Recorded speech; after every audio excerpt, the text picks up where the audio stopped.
Thank you for joining us for our webinar on surprising targeting hacks. This is a pretty cool concept that we're really happy to share with you. A few comments before we just dive into it. This is a live webinar, so feel free to ask questions. You have a chat window on the right side of your screen. Feel free to ask questions. We'll have a Q&A session at the end of this session, at the end of the webinar, and we would love to be able to answer your questions. This is a recorded webinar, so the recording of this webinar will be sent to all the participants at the end as well. So those are kind of what you meant to say is this is a live webinar, but it is recorded. Oh yes. Sorry, we are recording this webinar, but we're doing it live. Yes, this is complete improv. Yeah. All right. So let's get started. Today we're going to talk about surprising targeting hacks, and how to really create, understand which are the target audiences that you want to, or the audiences that you want to target, and how to create them on your Facebook campaigns, Google campaigns, and MailChimp, which is really key. So hi, my name is Ophir. I'm the VP of Product at Oribi. Before that, I led a team of marketing, of really smart marketing people. And I joined Oribi to kind of help build the marketing analytics tool that I always dreamed of having. With me is Iris, the CEO of Oribi. Yeah, hi. So, I've been managing marketing for probably like over 10 years, and that with like high scale marketing and paid acquisition and content marketing. And what drove me to start Oribi, this is my third company after two successful companies, is that I really love building products that are simple and that people enjoy. And I always felt that with Google Analytics and all the other tools, people really hate to be data driven, but they do want to be. And that's why I created Oribi. And so by the end of this session, this will be a very hands-on session. In the first part of the webinar, we're just going to talk about the model that we created. And then in the second part, we're just going to show you how you can use that and you can actually leverage that for your own needs. So we'll talk about the 10 levels. Then we'll dive into how to actually use them to build better audiences. And then we'll show you how to do that using Oribi. So how you can export those smart events and send them to your tools. Okay, so the subject of today's webinar is targeting, and it's probably like everything. If you target the right audience, you'll get the right leads, and they're going to cost less. And usually when we think about targeting, it's about like keywords, interests, maybe age, gender, and so on. But today we're going to focus on your website and your visitors and how much power there is there. And usually we think about like a website visitors in numbers. So let's say maybe I have like a small website and I have only 5,000 visitors a month. But try to picture it, like try to think now of the number of visitors that you have to your website, and think of them like filling in like a full stadium or full city, and how many people there are. And today we're going to try to really track what they're doing and to understand what to do with it. So if we're looking at this like full stadium full with people, we can start seeing like different segments and different patterns. So let's say over here, for example, by the way, we use names for different segments over here, like on the presentation, just to make it easier to follow and for you to have like a clear vision of the persona. So let's say that you have like NDs, and these are people that go to your website. They're probably here by mistake. They've been here for like 3 seconds and they left. And then you have like IFM, that these are users that are like kind of engaged. Maybe they visited like an important page. Maybe they clicked one of the important buttons, but that's it. And you have and you have Julia. This is like your best audience. So you have like someone that purchased on your website, came back, is super engaged. And usually you probably think of like, okay, so all I want is Julias. Okay, I found my Julia. That's all I want. Bring me more Julias. But I think that like the biggest paradox, and that's something that we're going to speak a lot about today, is that usually you have like very few Julias on the website. So it's possible that maybe you have like 1,000 NDs a day, but only like 5 people that really purchased and became engaged. And you can't really work with it because with all the targeting options and building different audiences, both Facebook and Google and even MailChimp, they need a basic segment that is big enough in order to create different audiences. So you know your Julia, but there are very few of them. Yeah, and one more thing that I'll add, if you're not an e-commerce shop, like if you're a SaaS company and you have sales cycles that are longer, right, then you won't necessarily know how many Julias you had on your site until 2 months later or 3 months later or a couple of weeks later, in which case you won't be able to really optimize based on your purchases because the sales cycles are longer. Yeah, definitely. And I think for most of us, we usually have like very few levels that we already work with. So it can be, for example, like visitors to add to cart, to purchases. It can be like with Oribi case, before we started working with this model, we had like signups, installations, and paying customers. And if you can move on to the next slide, what we're going to focus on today is to really widen the range of types of audience you can think of. So it's usually not just about like sign up, installation, and paying customers. There's lots of other levels in between. And that is something that can really, really help you create better targeting, because usually what happens is that if you have like 2 or 3 levels, you might have like the best level representing like as an end level representing your best users, but you have very few of them. And maybe you have lots of users that just like signed up or added to cart, but they're not the best audience. And picking like the right sweet spot, like if it's level 7, or it can be sometimes even just level 2, maybe just the distance of all the visitors that you created on an audience based on, or visitors that perform like one action, can be a huge difference. So this is what we're going to teach you today, that there are like lots of levels and how to use them. Yeah, by the way, just an example, one of our customers kind of started implementing this model. And so they created, so we have a few levels. One of the levels that they saw later was the key level for them, was all the visitors that have visited one of the products pages. They had a lot of products pages, and the visitors that have visited the products page, that's a SaaS company, those were the kind of sweet spot for them. So it kind of depends. Yeah. And you have homework. We're going to send you tomorrow. We're going to send you tomorrow an Excel file with a sample of the 10 level of engagement. It doesn't have to be 10, so it can be 5 or 7. It can also be 15. But I think that even if you're not going to implement it, but do implement it. But even if you don't plan to, I think there is like a very important exercise of just trying to understand your audience better, to really understand what is the difference between someone who just visited, someone who visited more than one page, someone who visited one significant page, someone who performed an action. It can be either like sign up or chat with us or contact us and so on. It can be someone who started the sign up process. So really trying to think of everything with like baby steps and understand what is the difference. And there is a huge difference between someone who visited just one page and someone who visited 2 pages, or someone that started the sign-up process but didn't complete it, and those who did. So what you're going to receive is this Excel file with a sample that will help you understand the model, and then you can fill it with like a clear template, an empty template with your data. Yeah, and as Iris mentioned, like if you say, oh, these are 10 stages, that's too much.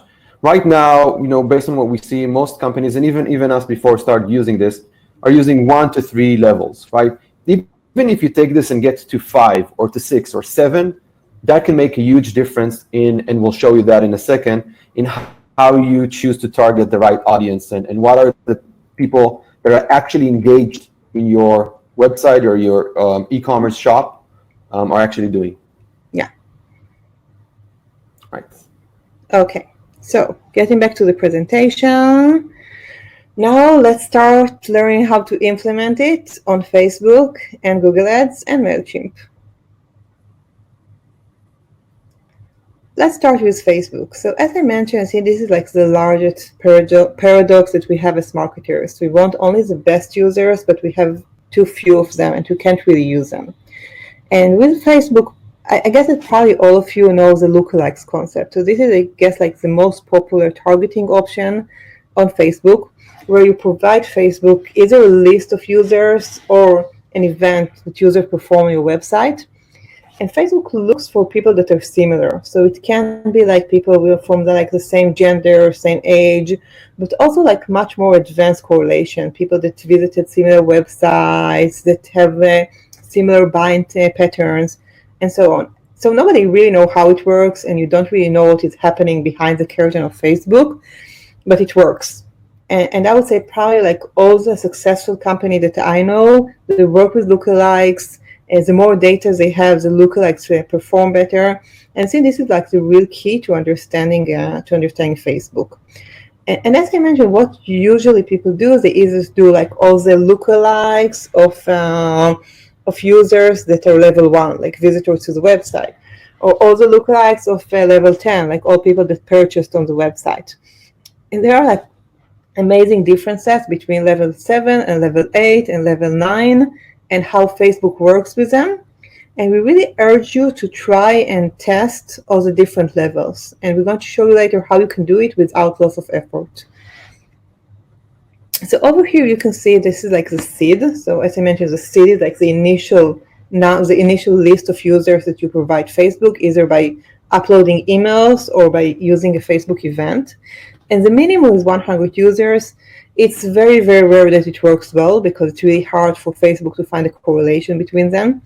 The recommended is 1,000 users, but the best results usually start when you have 10K users or more. And this is something that is usually really, really hard to get to if you're looking only for Julias, only for level 10. So usually it will be somewhere around like level 3 or level 4. And I can share with you that for us, like level 3 and level 4 were like different parts of the onboarding. And when we moved from level 3 to level 4, when we invented like level 4, because we didn't have it before, because we had like only 3 levels, we managed to decrease the cost per sign up by 30%. So this is huge. It means like 30% more leads every month just with this like tiny change. So over here you can see just like a visualization of like you have a very large seed that is going to create a good lookalike audience because you have enough, but the quality of the seed is not very good because you have like endies that just visited the website and then they escaped and they don't have any right intent, or you have very good seed but it's very small. And we would advise to really test all of them. A cool tool that I want to show you is how to see like are these lookalikes similar or not, because sometimes you don't want to spend money if you're going to see that let's say level 4 and level 5 are very similar.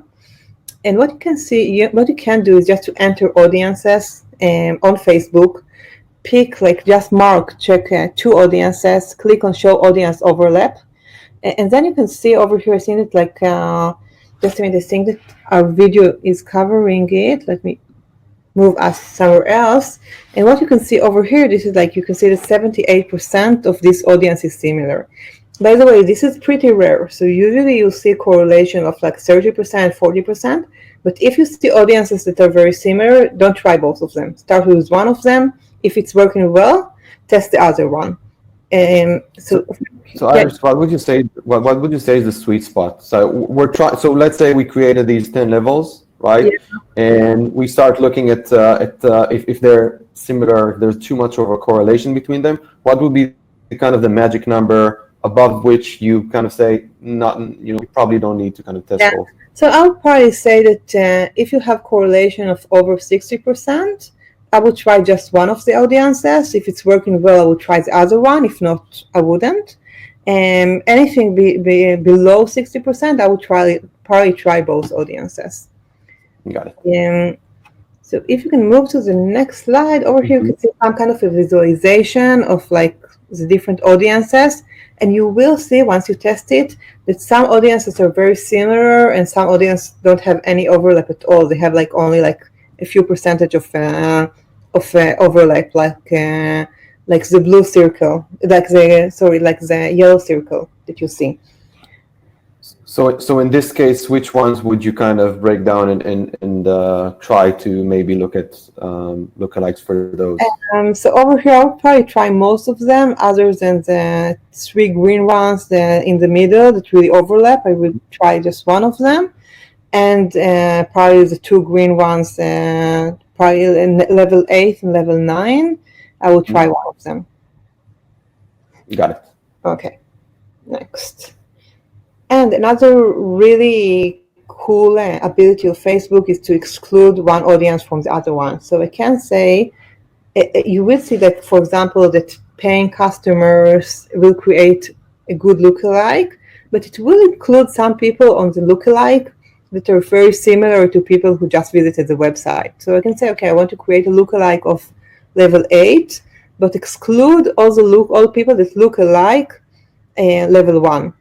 And this will usually exclude the junk audience and will improve the results. So I'm just coming back to the Facebook paradox. I was speaking about the lookalikes, but another thing that is very similar with the concept of the paradox is the objective. So every ad set has an objective. You can tell Facebook, I want more people that have done X. So it can be just clicks, like I want more people that clicked, but usually you do want to provide an event. So you can say, I want, over here we have all accounts created, that's our sign up. I want you to, even though you have the lookalikes, I want you to target more people that are similar to people that signed up. And or I want more people that are similar to people that completed the onboarding, for example. And over here also, Facebook needs initial number of conversions of people that perform this event in order to start optimizing this ad set. And if you can move on to the next slide, you can see these are the thumbnails of the thumb rule of Facebook. So you can see that they require a minimum of 8 conversions per day per ad set. The recommended number is 20 conversions per day, and the best results are for 50 conversions per day. This is really hard to get to because it's not, even if you have 50 Julias a day on your websites, it's usually just, you don't have them per ad set. So this is just just on Facebook, just per ad set. So you usually have 3 Julias. So in many cases, you would like to use level 7 or level 8 for the lookalikes, but for the objective, you will use level 2 or level 3. And you'll see this mix usually brings very good results. Okay, Google. So the targeting on Google is pretty different. It's usually based on keywords. There are similar audiences that you can create based on the event and that are similar to lookalikes. But what I want to highlight today is that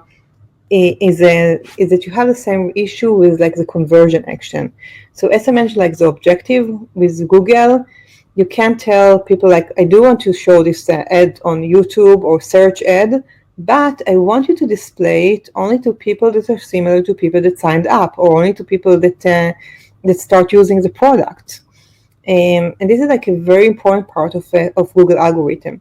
And over here, the numbers are lower, so you can see that the minimum for Google is 30 conversions per month.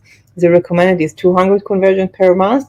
But if you think about it, let's say that you have 30 conversions per month, and you're spending $200 a day, and you're on the first week, and they don't have any information, it's really hard for them to optimize, so it will take a while. So over here as well, you can use level 2 or level 3 or level 4, and to create a high number of users that are more engaged, the right users, and then Google will be smarter.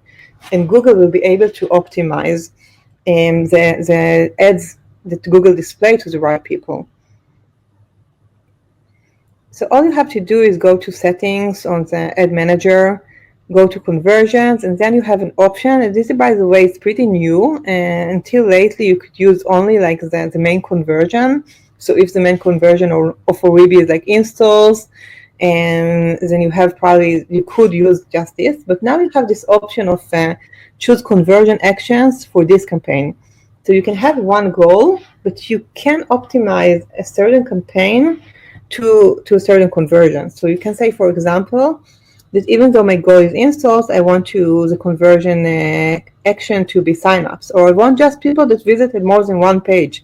That's enough to show some kind of engagements or interest. And another really interesting way to use the 10 levels is by analyzing the keywords. So I think that that's probably something that you do a lot.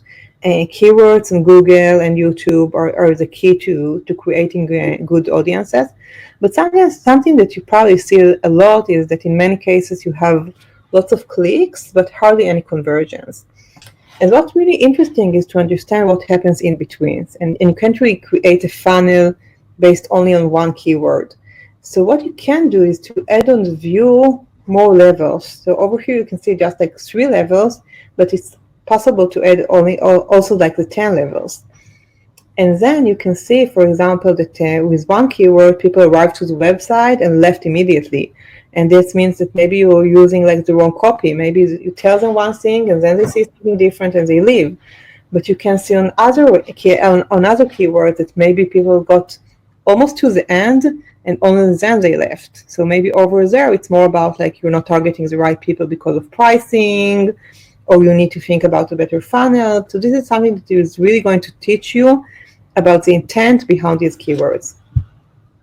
So basically measuring the entire 10 levels or 7 levels of however you build it, measure the journey throughout that, because sometimes you might find that key something that you missed when you only measure the 2 or 3 ones.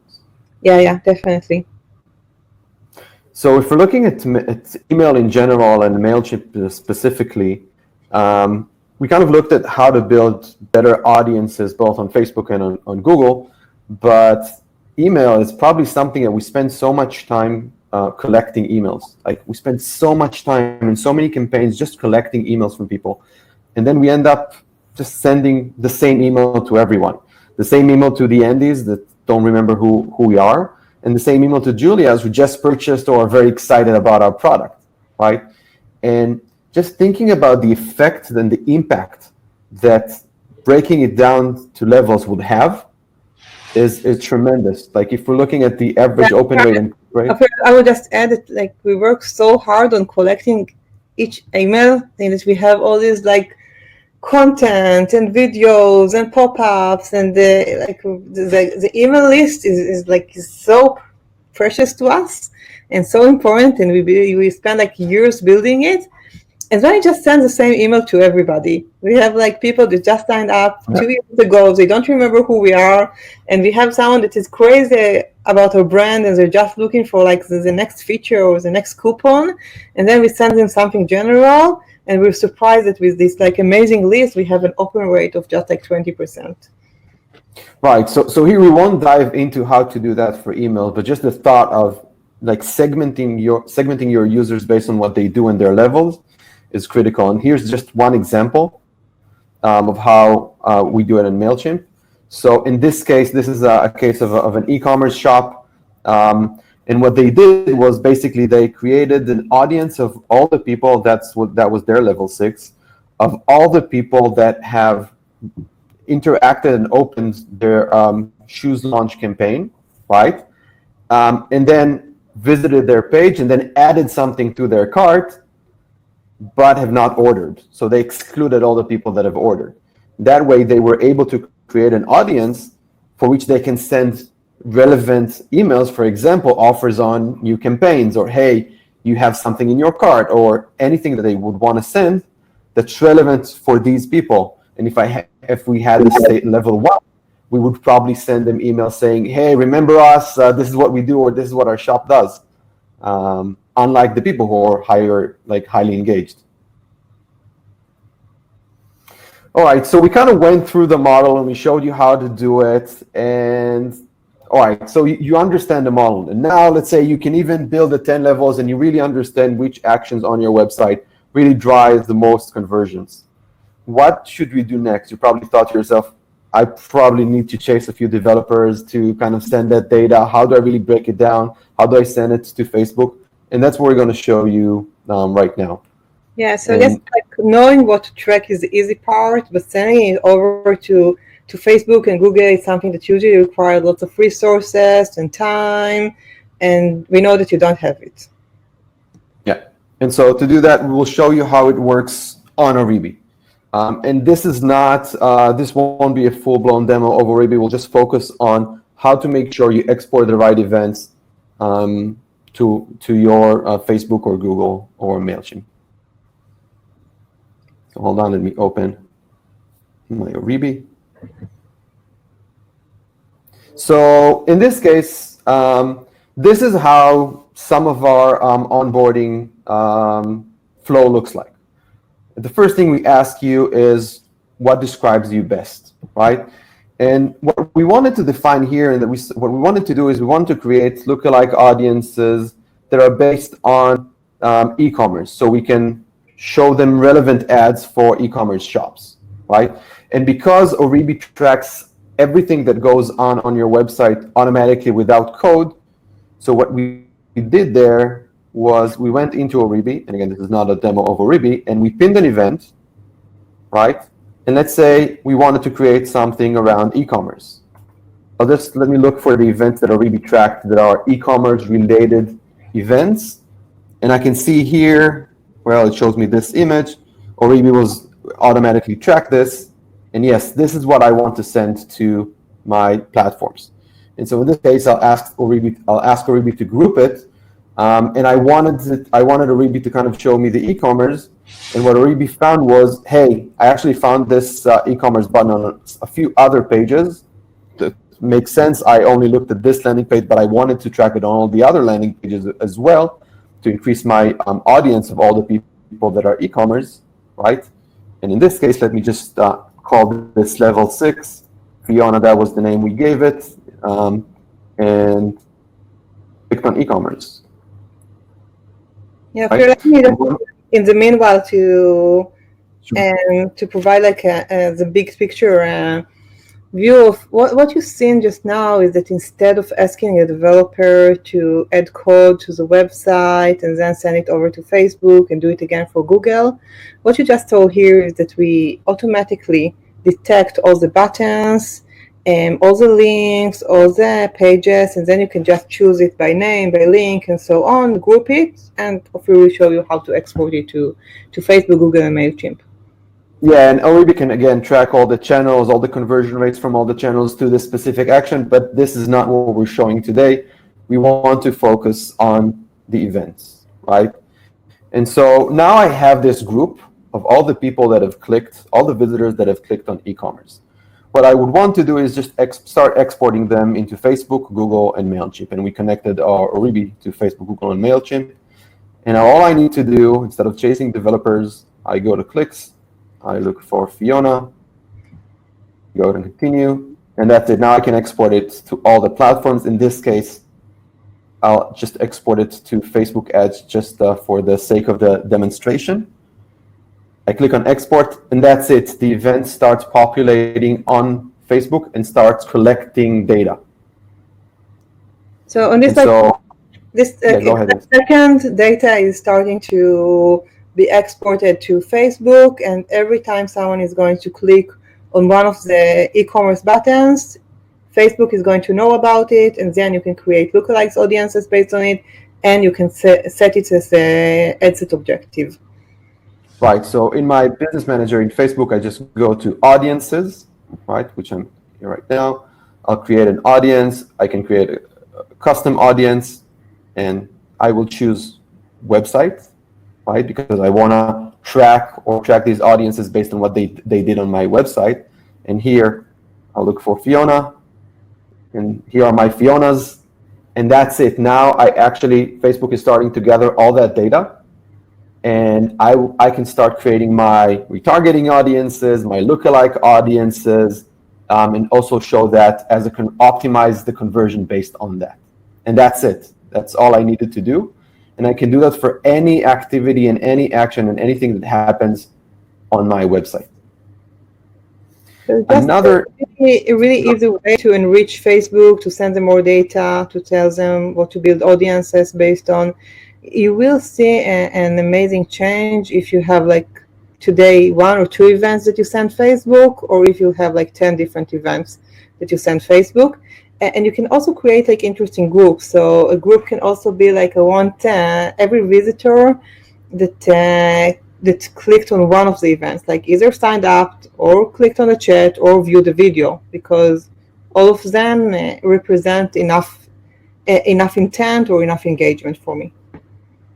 Yeah, and I think the key part, and again, if going back to the 10-level model, the key part is kind of to start breaking down the actions people take on your website or on your shop, and start bucketing them and grouping them into groups, and start sending them into Facebook, and try to optimize based on that, and see which one's your sweet spot. So you build those levels, you start, without requiring any code, you start exporting them to Facebook, and then you can also optimize them as you go.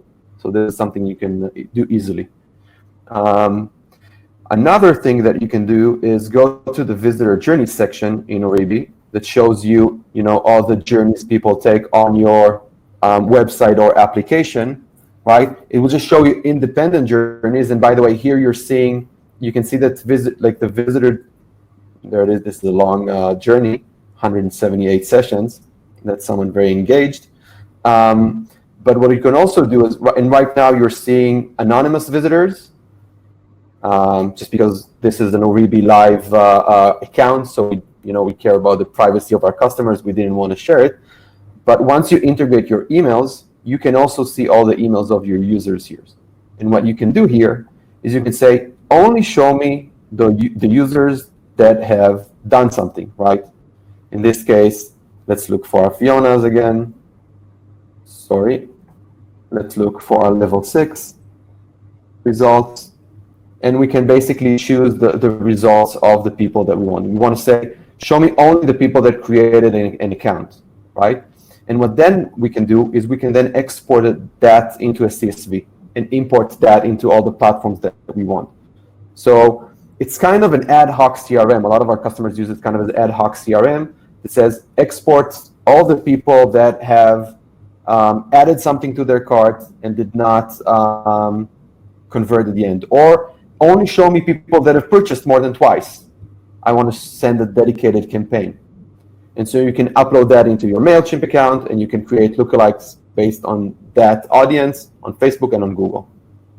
Yeah, and this works retroactively. So once you have it, so you can just you have this data and you can see it for all the users that ever visited your website since you installed Oribi.